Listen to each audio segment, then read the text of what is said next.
Savarya Films presents बोल बम बोल बम बोल बम बोल बम। Music by Manoj Vihari. रोज रोज रतिया में सैया पिसाई भांगिया है रोज रोज रतिया में सैया पिसाई भांगिया है बबुआ गणेश के ले जाई ना ई हरवा है बबुआ गणेश के ले जाई ना ई हरवा है बम बम भोले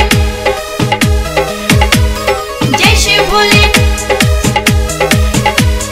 बम बम भोले। Savarya Films presents लेवन मिसटी भावेला तोहरा चाहे गांजवा भांग जी पीसत पीसत रात दिनवा दुखत हाथ बाब जी लेवन मिसटी भावेला तोहरा चाहे गांजवा भांग जी पीसत पीसत रात दिनवा दुखत हाथ पाप जी कबही गांजवा मलाई कबही भांगवा है कबही गांजवा मलाई कबही भांगवा है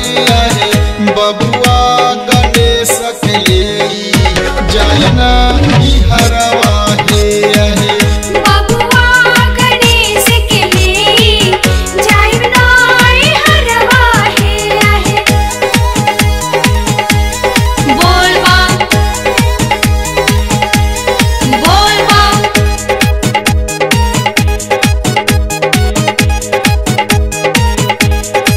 कैसे कटी मोरा एक दिनमा चैन नहीं दिन रात जी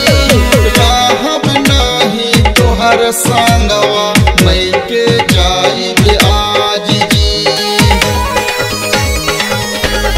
बोल बम कैसे कटी मोरा एक दिनमा चैन नहीं दिन रात जी राहब नहीं तोहर संगवा मैं के जाइब आज जी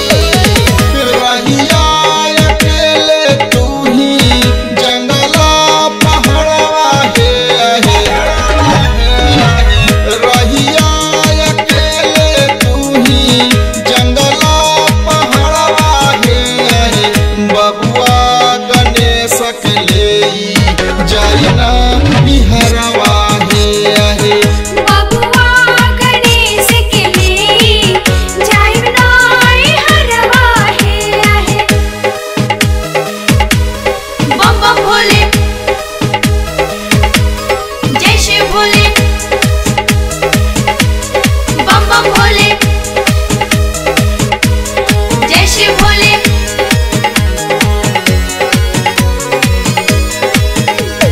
कारत तोहरी से वसैया बीतल काफी साल जी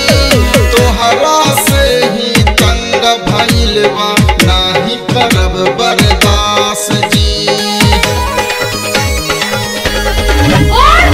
कारत तोहरी से वसैया बीतल काफी साल जी तोहरा से ही तंग भइल बा नाही करब बर्दास जी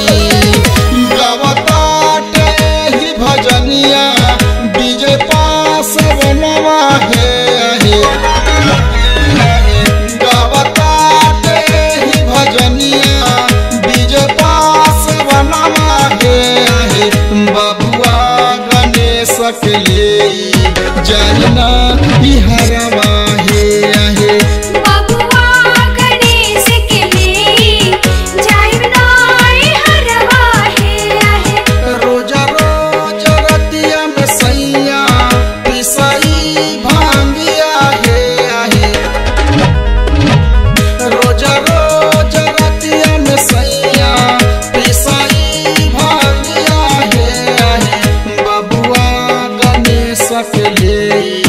जाना बिहारवा हे आहे बबुआ